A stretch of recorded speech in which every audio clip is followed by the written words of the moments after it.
Сметам дека со оглед дека од 17 обвинети за 16 беше донесена осудителна пресуда. Сметам дека во тој поглед како обвинител правдата е задоволена.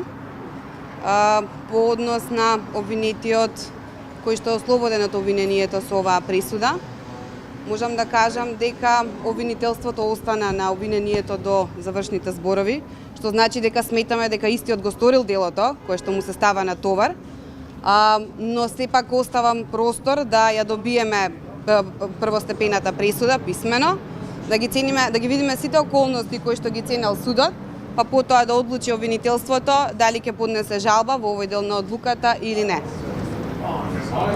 На истрагата која водите за организаторите, која што е имали нешто ново докаде?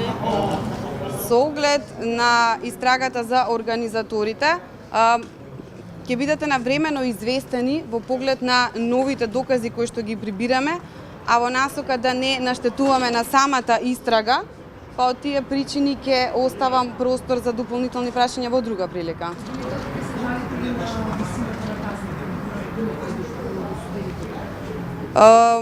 Значи вака видите, како што и бевте самите сведоци, ги слушнавте казните кои што беа изречени денеска. За некои од обвинетите беа изречени казни под предвидениот законски минимум, додека за останатите од предвидениот па и нагоре.